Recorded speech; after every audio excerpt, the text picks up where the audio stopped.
Hi, everybody. Well, June 18th marks Paul McCartney's 83rd birthday. Can you believe it? And this video may be up a little earlier just to start us off, but I decided to rank McCartney's albums, how I feel. I enjoy them most, but I'm going to do it from the least to the best in terms of enjoyment. And that's something that I want to make crucial here. This particular list is just my opinion. Everybody's got different opinions. This is the way I enjoy Paul's music and his albums. I'm ranking them from my least favorite to my most favorite. And that's really an important thing to understand, because this is not a rating based on critical acclaim or dislike or public preference or not. This is all just me. Everybody's is going to be different. And I did a video like this several years ago now. It's quite some time. You can check out if you want on my channel, and you can see how the ratings have changed here and there for certain albums and the rankings. I mean, I think that there were a lot of differences here. It's been a long time since I've done this, and you can check that old video out. But I also want to tell you that I had some rules I imposed on myself here. First of all, there are 26 albums here. I decided not to use any live albums. These are all studio albums from Paul. And I also decided I'm not going to do any of Paul's classical works. Also decided that I'm not going to even do the Fireman albums, which in a way is a disservice to Electric Arguments, because Electric Arguments really is like a Paul McCartney album, pretty much.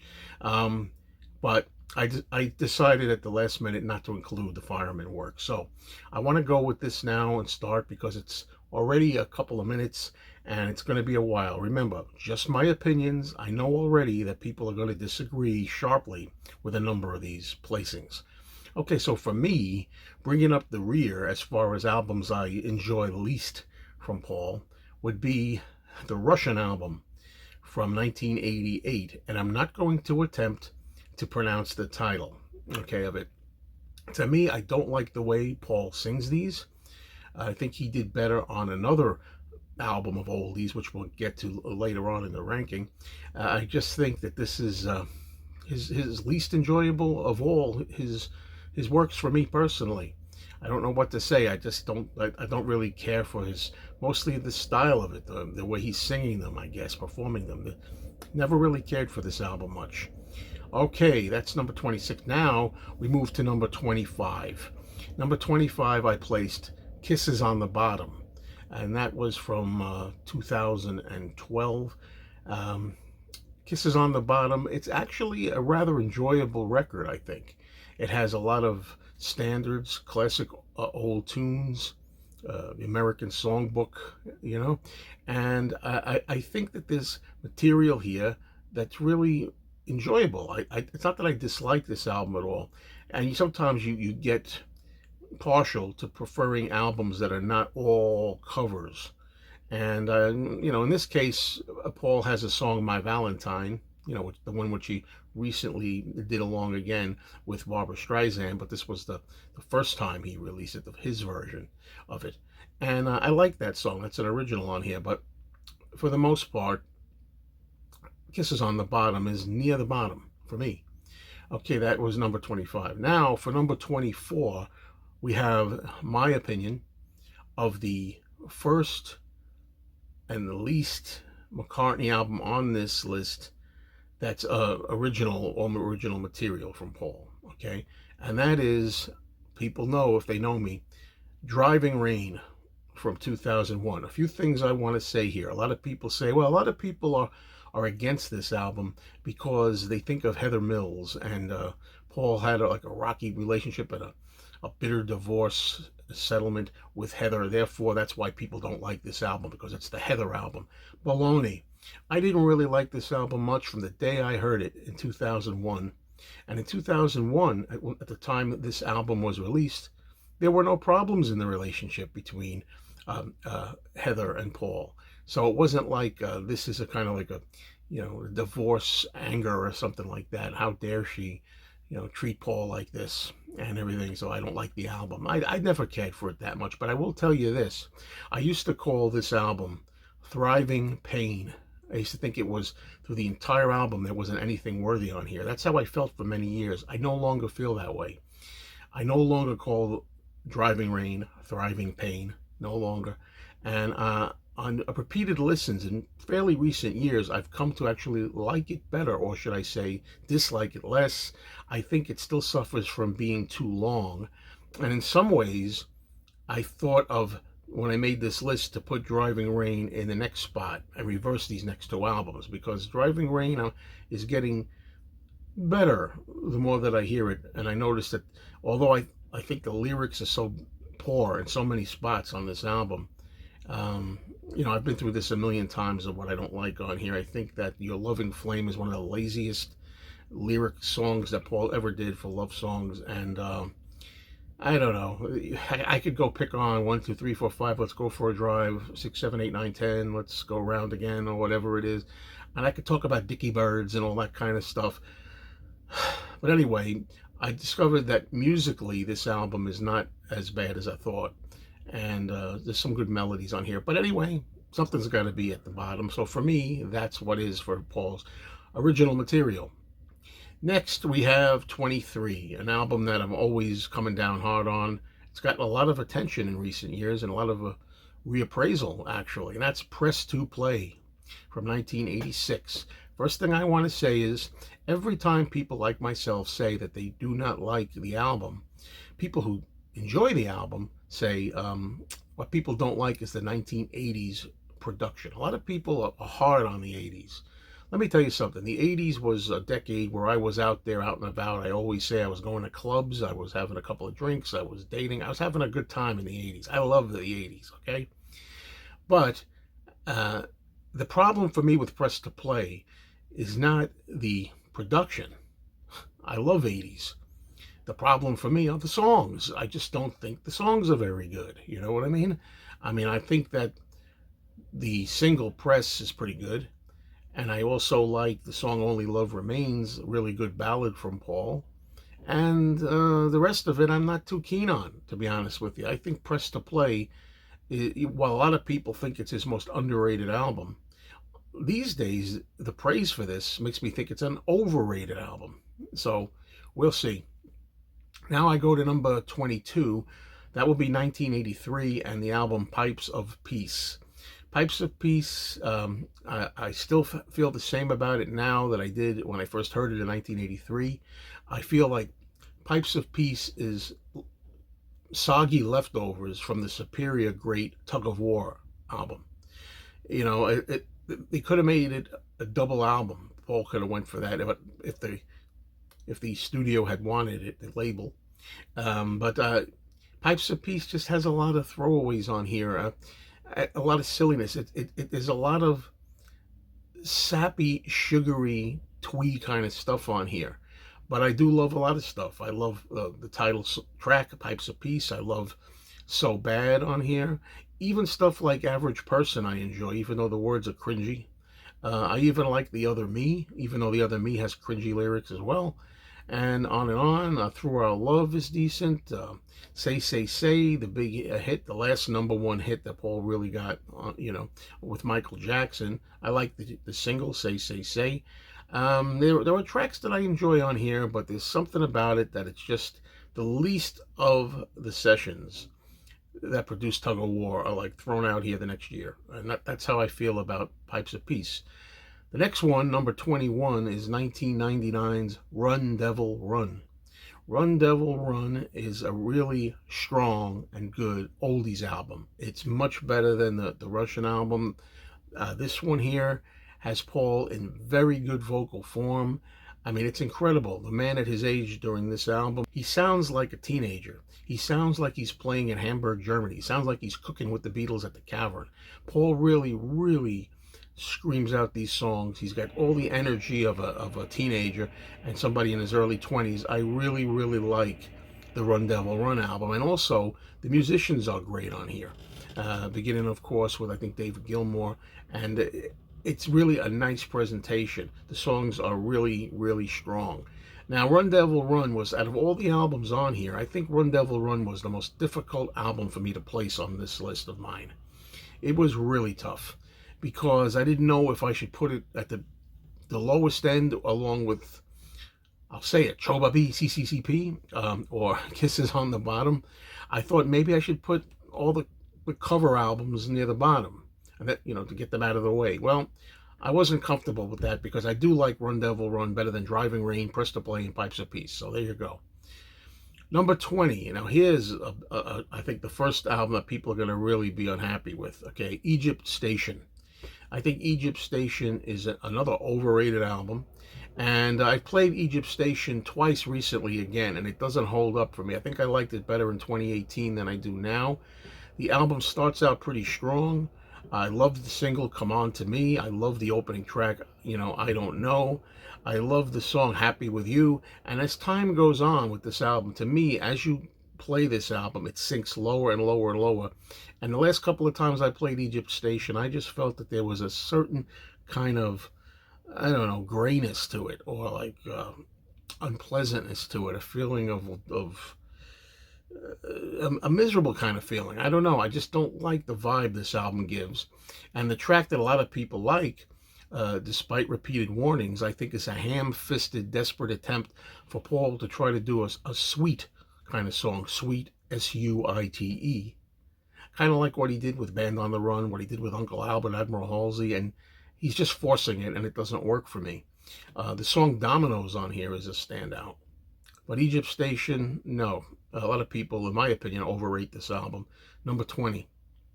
Another album that I feel is overrated, and this is going to hurt a couple of people I know personally. Number 19 is Paul's 1973 album, Red Rose Speedway. When I hear Red Rose Speedway, I feel like Paul is finding himself. He's still trying to struggle for his identity, because at least going back with hindsight, now we know that earlier stuff that Paul did in 1970, 71, 72, 73 is actually pretty good. But at the time, he seemed to be struggling to find his niche, as they say. And Red Rose Speedway, I love Big Barn Bed, and I love My Love. I think My Love is one of the best singles Paul ever had, one of his best ever love songs to Linda.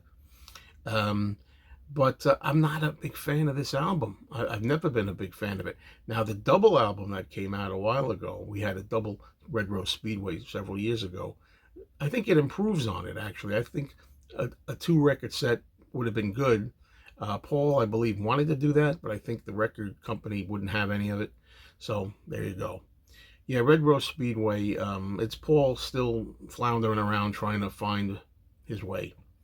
Okay, then we have number 18. Some people may be surprised to see this get a higher rating than they would expect. At number 18, I have the soundtrack Give My Regards to Broad Street from Paul's 1984 flop film that came out. We won't talk about the movie here, but the soundtrack is good. I mean, the soundtrack is good. I love the new songs. No More Lonely Nights, No Values. I like Not Such a Bad Boy, which is a great rocker. Again, with lyrics that, aren't great, but then again, Gene Vincent said Bebopalula, and everybody loved it. So, but anyway, and then of course we have covering other songs like Silly Love Songs and Ballroom Dancing and So Bad, solo songs that Paul redid, and Beatles songs. I think they're all listenable. I think that Give My Regards to Broad Street as a soundtrack, as a listening experience, not as a movie, but as a listening experience, gets a bum rap. Okay, now number 17, here's an album that a lot of people would rate higher. And I put the first proper solo album, McCartney, from 1970 here. Okay, I've never really loved the McCartney album as a whole, really. When I listened to the McCartney album, there are some gems on there. First of all, Maybe I'm Amazed. I think Maybe I'm Amazed is Paul's greatest solo song. That's his best solo song. Maybe the best song he ever wrote, in my opinion, or way up there. And I love stuff like Every Night, That Would Be Something, Ooh You, and I could go on.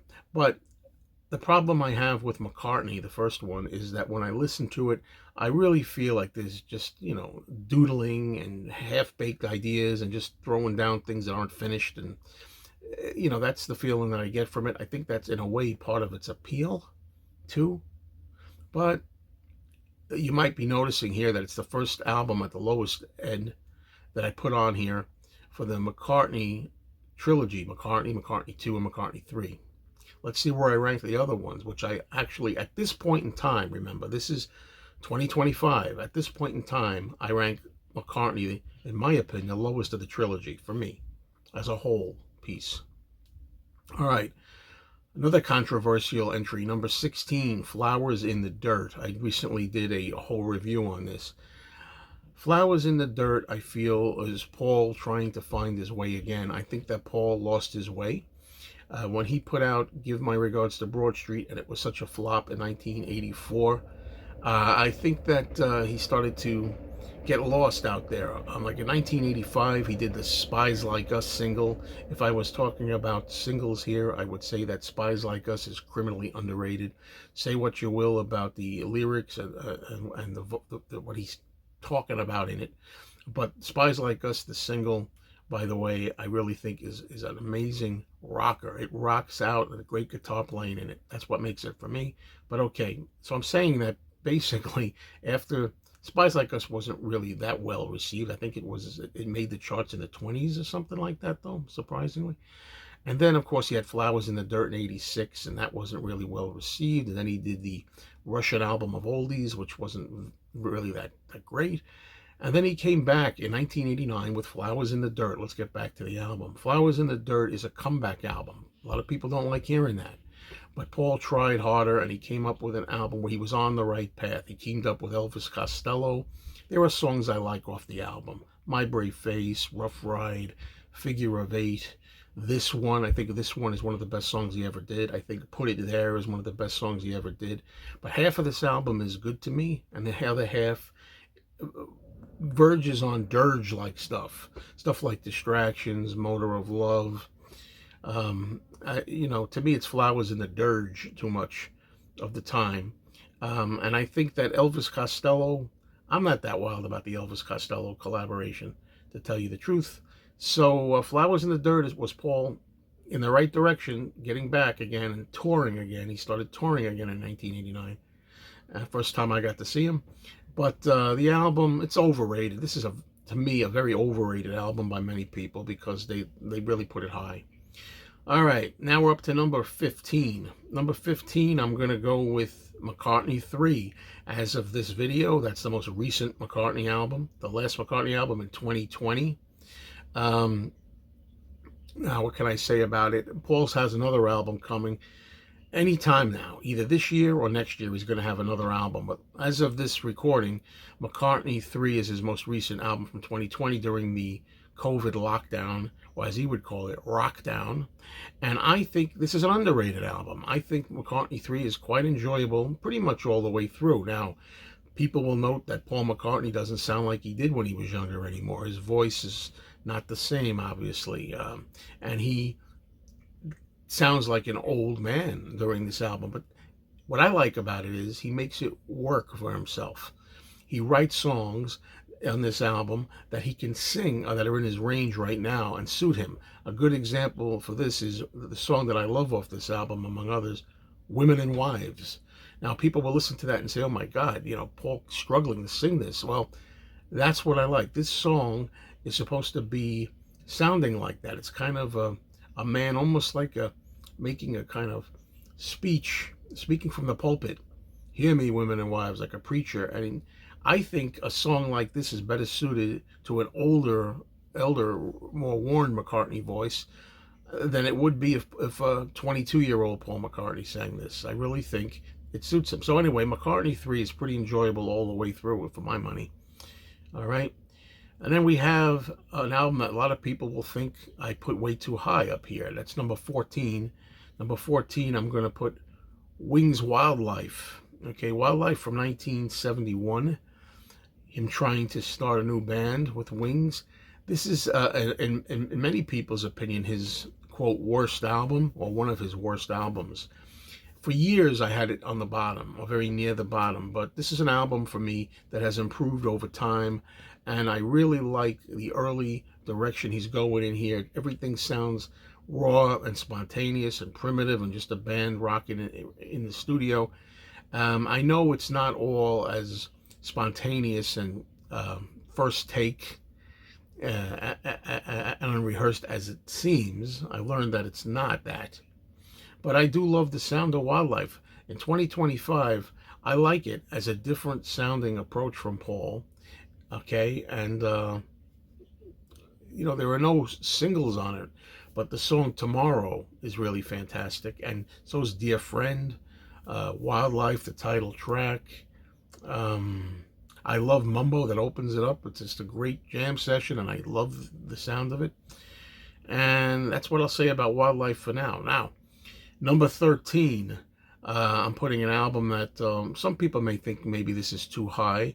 1993's album Off the Ground. And once you get past the terrible cover, the music I think on here is better than Flowers in the Dirt. Now, it's funny I say that because while I think that arguably Put It There and this one could be better than anything on Off the Ground, what I like about Off the Ground is overall, I just think it's a better listening experience all the way through. The title track Off the Ground, Wine Dark, Open Sea. I love Come On People. Now that's a love or hate song. Some people don't like Come On People. To me, it's a modernized Hey Jude, and I really like it. Yeah, I think that Off the Ground gets unfairly maligned. I think it's better than most people think. A lot of people will agree, though, that a lot of the singles, bonus tracks that were left off this album, put on CD singles and things, were actually, in some ways, better than some of the tracks Paul went with. And of course, there's this unofficial album called The Complete Works Off the Ground that have all the tracks. And this album could use, I hope one day they get an archive release, because the archive release would be able to have a lot of these great extra tracks on it.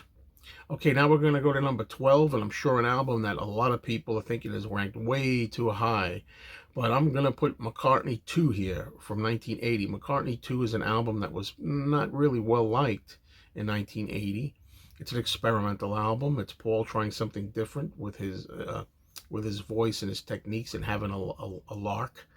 And I love the album. I'm partial to it because I graduated high school at that time in 1980, and that was like the album of the summer for me, of summer of 80. So I'm kind of partial to it. Right now, and maybe for a long time, or if not forever, McCartney 2 is my favorite of the McCartney trilogy solo albums. And I think it gets another one, bad rap, so to speak. Now, I understand why people don't like it. It's not conventional. It's not smoothed out. It's not, what you're used to from Paul. But I like that it goes in a different direction. Yes, I like Temporary Secretary. Yes, I like the studio version of Coming Up. And I love the instrumental Frozen Jap. I think it's freaking great. Okay, One of These Days is a beautiful track. On the Way is great. It's kind of like bluesy. I like the album. Okay, now, before we get to the top 10, this next album almost made my top 10. It's very hard when you're doing this to come up with things in the right order that you'll really think is perfect. But when I say right order, I mean right order for you. Is this how I feel? Not for you, not for the people out there, but for yourself. Number 11 is Memory Almost Full, which is one of Paul's best 21st century albums from 2007. Memory Almost Full. It's got some great stuff on there. I'm going to pick out stuff like Only Mama Knows, a great rocker in the Get Back, Junior's Farm kind of style. I love Paul thinking about his ultimate death that will happen one day in the song The End of the End. There's a song on there called House of Wax where Paul has some of the best vocals he ever did for a man who's 65 when he did this album. Again, do I have the ages right? I don't know. So anyway, I think I made a mistake earlier when I said how old Paul was with Run Devil One. What? I think, did I say 57 or 67? I don't know what I said. But anyway, be that as it may, I'll correct it now if I made a mistake. Yeah, so I think Memory Almost Full is quite an enjoyable album. And it's got some good tracks on there for Paul in the later years. Now we're going to go to my top 10. These are my top 10 McCartney albums in the ranking. And for me, I'm very happy with this top 10. I'm very pleased. I looked over it. Sure, I'm confident that these are definitely my 10 favorite Paul albums. The order here and there varies. I could change it. But for today, number 10, I start with Chaos and Creation in the Backyard, a wonderful album from Paul in 2005. Not for everybody.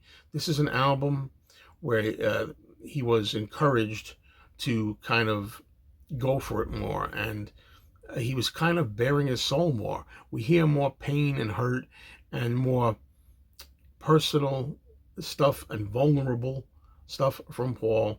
Um, I like the entire album. It's a whole different approach. Uh, Jenny Wren is terrific. English Tea, Riding to Vanity Fair, um, How Kind of You, Too Much Rain. I mean, it's John's, the closest John has come, or Paul has come, excuse me, to matching John Lennon. He doesn't really match it, but he comes close. John Lennon's Plastic Ono Band, deep emotional album from 1970. This is the closest Paul's ever come to that, I think. It's good to see Paul more vulnerable than usual, even with some twee stuff thrown in that's enjoyable, like English Tea, which is a great track. Okay, number 9. I'm surprised in myself to see that I placed this high, because I usually place it lower, but I've revisited it recently. In London Town from 1978 has to be here. I still think London Town is not a perfect album at all. It's got some clunkers on it, or weak stuff on it. But I love the title track. I love the hit single, With a Little Luck. I love the rocker that a lot of people put down. I've Had Enough. Cafe on the Left Bank is a favorite. Yeah, we get stuck with some kind of cheesy stuff on here too, but yeah, it's Wings. It's Wings, and Wings is great, and I love it.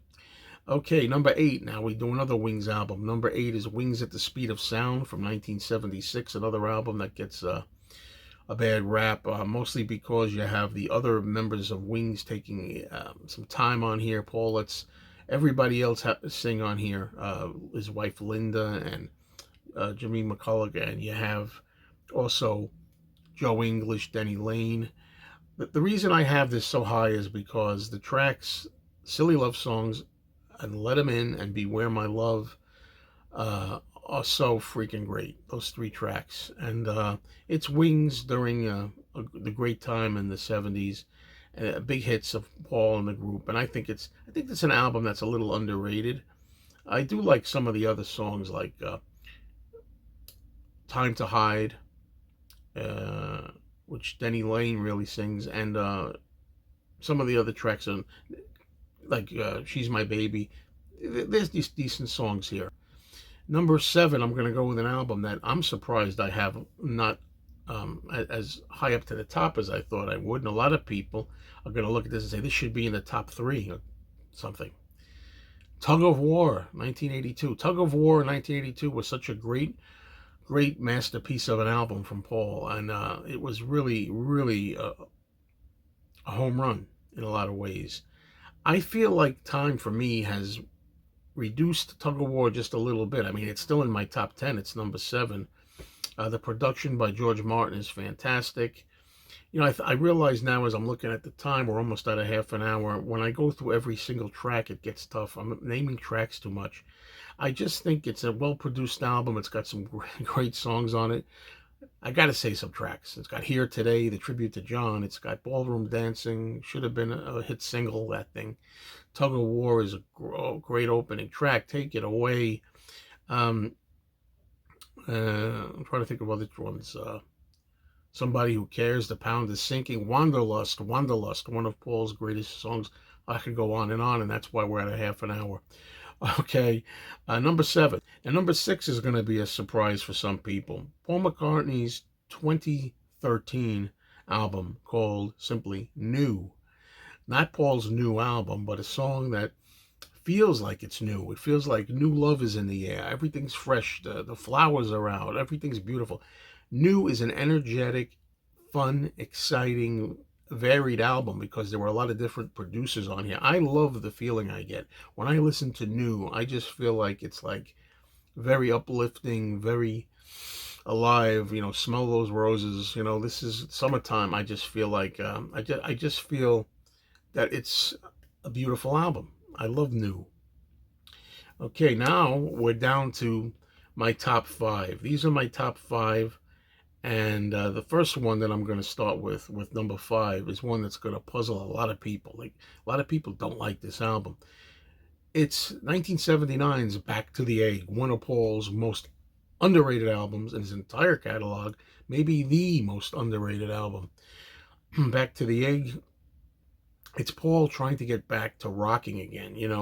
He got some reviews and some criticisms from the album he made before this, London Town was kind of mellow in some ways, and he wanted to start rocking again. He hadn't been in that direction in a long time, and I think he delivers. Okay, that's about all I could say. Stuff like Getting Closer, Spin It On, Old Siam Sir, So Glad to See You Here, the Rockestra theme, which has all kinds of star-studded rockers joining in for an orchestra type of rockestra effect, is underrated. It won an award. Give me a break.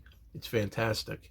I love Back to the Egg, and I cannot wait for them to re-release that, and Paul maybe start giving it some rebirth and reappraisal when people listen. Underrated album. Oh, okay. Number four is 1997's Flaming Pie. Really great album. Again, almost consistent all the way through.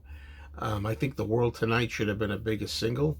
I think the song Some Days is among Paul's best songs he's ever recorded or written. It's helped by George Martin. The song Little Willow, loving, bitter, sweet, deep meaning, feeling to it for Maureen Starkey, Ringo's ex-wife who died. It's gorgeous. So's Calico Skies. Young Boy was a good single. Beautiful Night has Ringo joining in. Flaming Pie is a fun track. Here we go again, naming all the tracks. So you'll be here an hour. Right? If you're here, you must want to be interested in these albums. I don't know.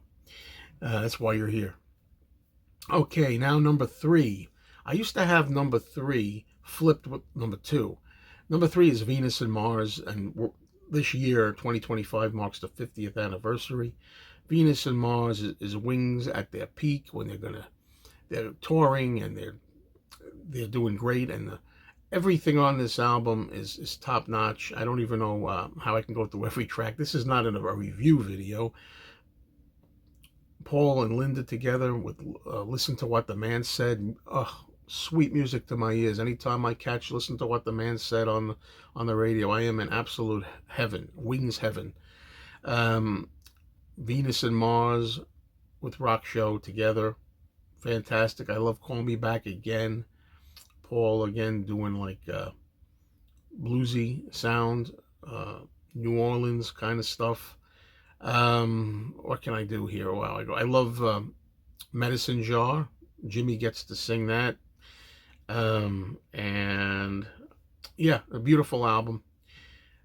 Venus and Mars, number three. Number two, this is an interesting change for me. I had this album, I don't even think I had it in my top five last time. It's Band on the Run. And although I said at the beginning that the idea of this is supposed to be to choose albums that you like the best, that you feel, not albums that are supposed to get ranked. I used to leave Band on the Run out of this because personally I thought I got a little tired of it. I kind of got overdosed on Band on the Run. I mean, let's face it, I've heard Band on the Run on the radio so many times, the song. But you know what? For this album, to talk about this album, I have to give it its props. I have to say, this is Paul when he came into his own. This is it. In some ways, it's his best album. Yeah, sure, I may be tired of hearing Band on the Run. Yeah, I might have heard Let Me Roll It in concert a million times, and it's getting repetitive to me. And sure, 1985 is fantastic, but enough hearing it. No, I never get tired of the rock song Jet. I'll tell you that. And Mrs. Vanderbilt, I never get tired of it. This is Paul, his first really great album in a way, when he really came into his own, as I say, and Wings became a thing. All right. So in some ways, I used to say I like Venus and Mars better these days. I reach for Venus and Mars off the shelf more than I do Band on the Run, just because of getting fatigued on it. But Band on the Run is a great, great album, and it deserves to be up there way high. Finally, number one, no surprise in a lot of ways, I still have the album Ram from 1971. It was panned, it was disliked, and the critics savaged Paul and savaged this album. It has become, in most people's lists, not everybody's, but most people, fans say this is his number one album, and I agree. What can I say? Top notch all the way through, as far as I'm concerned. Not a bad track on it, and it's really Paul trying to sound. It sounds a little Beatle-like in a lot of spots, but it's got such great songs on here. Too Many People. It's got Uncle Albert, Admiral Halsey, which was a great, great single, and one of my favorite Paul songs of all time. It's Backseat of My Car with the Beach Boys-like harmonies on it. Oh boy, Eat at Home. Yeah, I'm just going to name the whole album here, right? Yeah, Ram is hard to be topped for me. I don't know when it'll ever be topped. And there it is, folks. 36 minutes long. Sorry about that, but I think a lot of people, for a video like this, are interested in watching the 36 minutes. At least I hope so. Thank you all. Happy birthday to Paul.